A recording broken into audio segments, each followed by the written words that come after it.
Okay, तो आज हम स्टार्ट करने जा रहे हैं टेंस।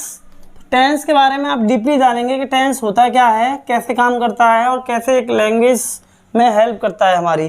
तो अगर बच्चों आप इस वर्ड के बारे में जानोगे, टेंस, आप किसी से पूछोगे कि टेंस का मीनिंग क्या होता है, तो वो आपको यही बताएगा कि टेंस का मीनिंग काल होता है। काल का मतलब क्या होता है? अब काल जो होता है मैं समझाता हूँ आपको कि ये जो टेंस की उत्पत्ति हुई वो एक लैटिन शब्द से हुई। ज़्यादातर ग्रामर में अगर वर्डों की उत्पत्ति हुई है तो वो लैटिन वर्ड से हुई है। किससे हुई है? Latin word. लैटिन वर्ड से हुई, जिसका मतलब ये जो बना, इस शब्द से बना टेम्पस, TAMPUS, टेम्पस से बना। टेम्पस का मीनिंग निकल के आया टाइम। क्या निकल के आया? टाइम निकल के आया। और टाइम का मतलब होता है समय, सभी जानते हैं। तो टेंस अपने आप में एक टाइम है। क्या है? टाइम। तो आपको पता चल गया कि टेम्पस से निकल के आया है और टेम्पस का मीनिंग सर ने क्या बताया है? टाइम बताया है। अगर हम बात करते हैं कि कैसे हम इसको क्लैरिफाई करेंगे, माना एक व्यक्ति एक पर्सन किसी कार्य को करता है, यानी कि ये तो हुआ सब्जेक्ट, और कार्य को करेगा तो वो क्या करेगा? एक्शन करेगा। एक्शन कौन बताती है? वर्ब बताती है।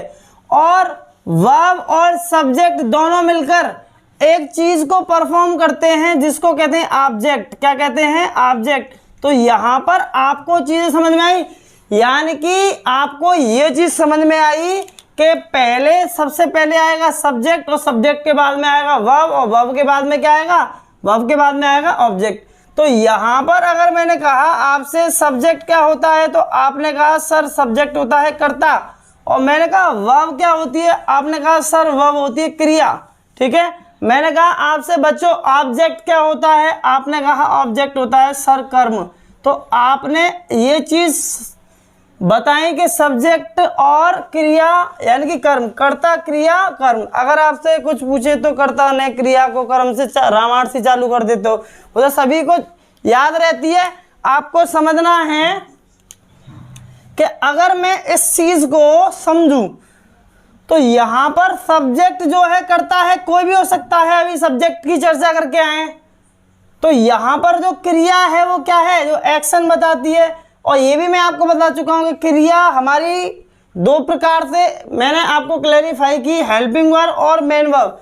ऐसे ही जो ऑब्जेक्ट है वो क्या है? कर्म में दो प्रकार के होते हैं, डायरेक्ट और इनडायरेक्ट। चलिए मैं आपको एक बार और रिप्रेजेंट कर देता हूं ताकि आप भूले नहीं इस चीज को। ठीक है। तो यहां पर अगर मैंने कहा कि क्रिया को हम पहले दो बेस पे पढ़ेंगे, एक तो हेल्पिंग वर्ब और एक मेन वर्ब। शॉर्ट में लिख रहा हूं बच्चों। हेल्पिंग वर्ब का मतलब होता है सहायक क्रिया और मेन वर्ब का मतलब होता है मुख्य क्रिया। मुख्य क्रिया हमेशा एक्शन रिप्रेजेंट करती है, और ये जो वर्ब है ये हेल्प करने का काम करती है। किसकी? ये हेल्प करने का काम करती है मेन वर्ब की और सब्जेक्ट की। ठीक है। तो यहाँ पर हेल्पिंग वर्ब क्या होती है? मैंने बोला इज, आर, एम, वॉज, वर। ठीक है। Do, does, did. ठीक। हैज, हैव, हैड, विल, शैल, और लगा देते हैं एक्सेट्रा, भूली बिस्ती। ठीक है। ये चीज समझ में आई आपको? तो यहां पर ये एक्शन रिप्रेजेंट करता है। एक्शन रिप्रेजेंट करेगा तो आपको पता है कौन कौन सा हो जाएगा? ईट, बीट, रन, अवेक,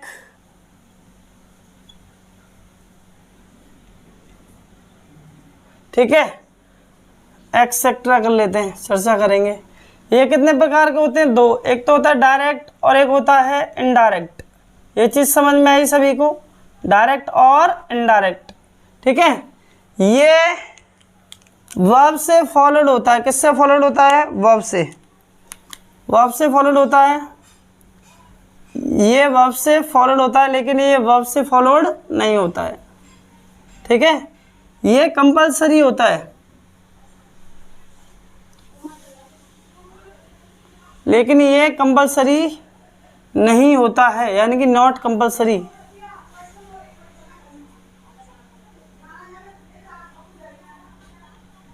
अगर इसको पाना है तो आप क्वेश्चन करेंगे व्हाट से, और किससे करेंगे, विच से कर देंगे। अगर इसको पाना है तो आप क्वेश्चन करेंगे होम से। Is that clear? ये चीज़ समझ में आई आप सभी को? सब्जेक्ट के बारे में ऑलरेडी चर्चा कर चुका हूँ, ठीक है। अब यहाँ आपको ये चीज़ समझनी है कि ये दोनों मिलके, ये सब्जेक्ट और वर्ब मिलके क्या रिप्रेजेंट करते हैं, एक ऑब्जेक्ट को रिप्रेजेंट करते हैं। जैसे मैं आपको एक चीज़ बताता हूँ कि एक व्यक्ति है, यानी कि ये व्यक्ति है, ये व्यक्ति कुछ बातें कहता है। तो बात क्या कहता है, ये कहता है ये राम है, मान लो क्या है, राम। तो ये कह रहा है राम, इसके बारे में जानेंगे। राम गोज टू ऑफिस, ये बोल दिया, राम ऑफिस जाता है। फिर ये कह रहा है Ram went to office, Ram office गया, ठीक है। अब फिर ये कहता है कि Ram will go to office, यानी कि ये तीनों सेंटेंस एक चीज रिप्रेजेंट करते हैं, वो क्या है, टाइम। और टाइम के साथ मिलता है क्या, एक्शन। यानी कि इन्होंने टाइम के साथ एक्शन बताया। एक्शन बताने का काम करती है हमारी वर्ब, ठीक है। एक्शन बताने का काम कौन कर रही है, वर्ब कर रही है। तो यहां पर टाइम तीन तरीके से बताया इसने। पहले कहा कि राम ऑफिस जाता है, तो जाता है इसका मतलब ये चीज किस में आई, ये चीज आई प्रेजेंट में। राम ऑफिस गया, ये चीज किस में आई, ये पास्ट में। राम ऑफिस जाएगा, ये चीज किस में आई, फ्यूचर में। तो काल को तीन टाइम में बांटा गया, प्रेजेंट, पास्ट, फ्यूचर। तो यहां पर प्रेजेंट का मतलब क्या होगा, वर्तमान काल, वर्तमान काल। और पास्ट का मतलब क्या होगा, भूतकाल, भूतकाल। ऐसे ही फ्यूचर का मतलब क्या होगा, भविष्यकाल।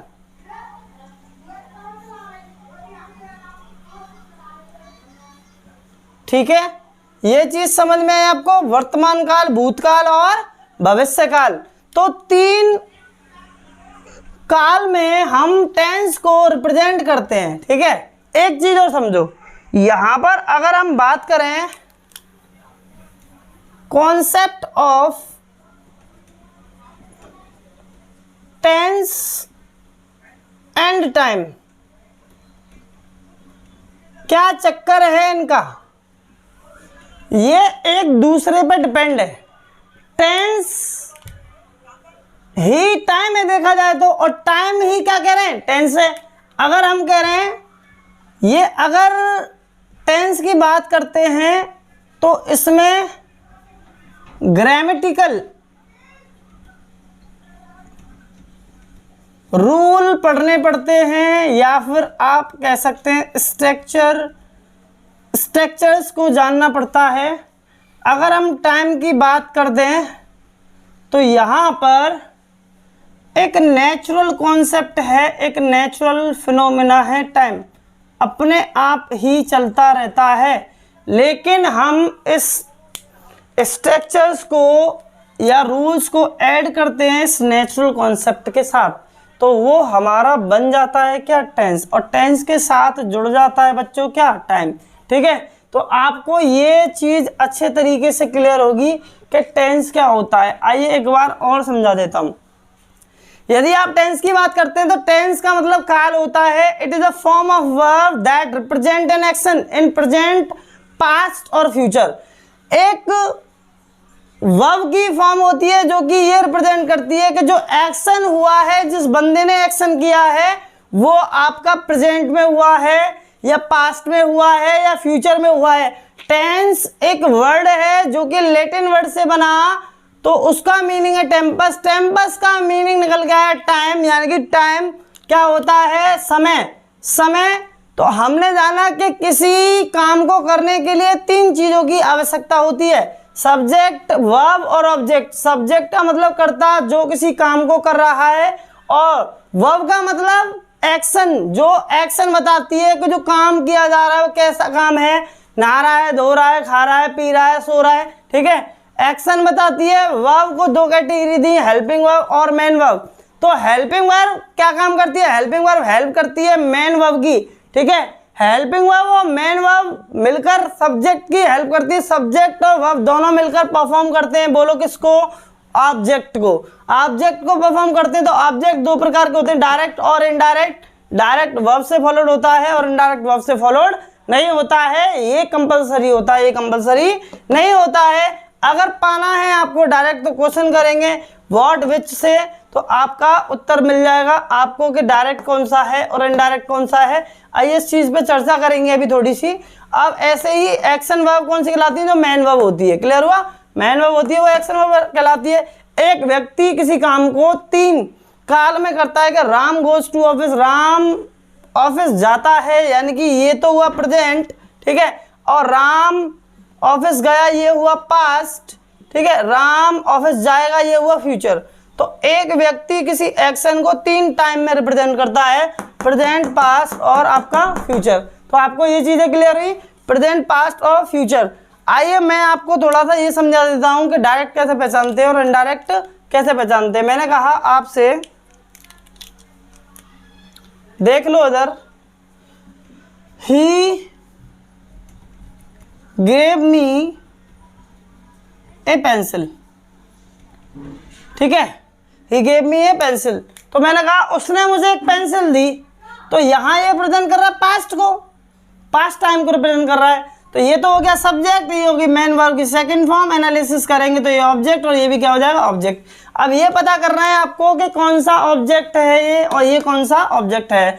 तो अगर वर्ब से फॉलोड का होगा कि उसने मुझे क्या दिया, ए पेंसिल, ऐसे करके।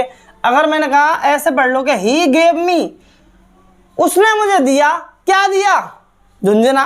तो भैया यहां पर पता तो है नहीं है, तो ये चीज तो क्लियर हुई आपको, ठीक है। तो यहां पर आपको नहीं पता कि उसने मुझे क्या दिया, तो ये कहलाएगा इनडायरेक्ट ऑब्जेक्ट, इनकम्प्लीट सेंस देता है, ठीक है, तो इनडायरेक्ट कहलाता है। और ही गेव ए पेंसिल, इसका पूरा सेंस है अपने आप में, ठीक है, वह उसने मुझे पेंसिल दी, तो ये क्या कहलाएगा, डायरेक्ट ऑब्जेक्ट कहलाएगा, ठीक है। इसकी वैल्यू नहीं होगी, अगर मी को हटा देंगे तो भी इस सेंटेंस का यानी कि टेंस का मीनिंग बढ़ेगा। अगर हम बात करते हैं इसको वैसे फाइंड करना है, तो मैंने कहा आपसे क्वेश्चन कर लीजिए। मैंने कहा what did he give me, उसने मुझे क्या दिया, उसने मुझे क्या दिया, उसने मुझे क्या दिया, आप ही बता दो। तो यहां पर आंसर निकल के आया कि उसने मुझे एक पेंसिल दी, क्या दी, ए पेंसिल। तो यहां पर ए पेंसिल, पेंसिल दी, पेंसिल क्या हुआ हमारा, डायरेक्ट ऑब्जेक्ट, क्या हुआ, डायरेक्ट ऑब्जेक्ट कहलाया, क्योंकि वर्ब से फॉलोड हो रहा है। अगर यही क्वेश्चन कर लें, क्या कर लें, क्वेश्चन दूसरा, मैंने कि whom did he give a pencil, उसने पेंसिल किसको दी साहब, किसको दी, आप ही बता दो किसको दी, क्या मुझको दी साहब, किसको दी, मुझको। तो ये क्या कहलाएगा, इनडायरेक्ट ऑब्जेक्ट, क्या कहलाएगा, इनडायरेक्ट ऑब्जेक्ट। तो आई थिंक आपको भली भांति चीजें समझ में आई। आपकी इंग्लिश को एकदम ब्यूटीफुल बना दूंगा अगर आप लगातार चीजों को देख रहे हैं, समझ रहे हैं। आप बिल्कुल बेसिक से सीखोगे, आप चीजों की जो मीनिंग है उसको निकाल के सामने वाले के हाथ में रख दोगे। अगर आपको चीजें समझ में आती हैं, आप समझते हो, मैं जब समझाता हूं, अगर आप नहीं समझ पा रहे हैं, कोई डाउट है, तो कमेंट बॉक्स में मेंशन कर सकते हैं आप। आइए समझते हैं आगे की कहानी को क्या है।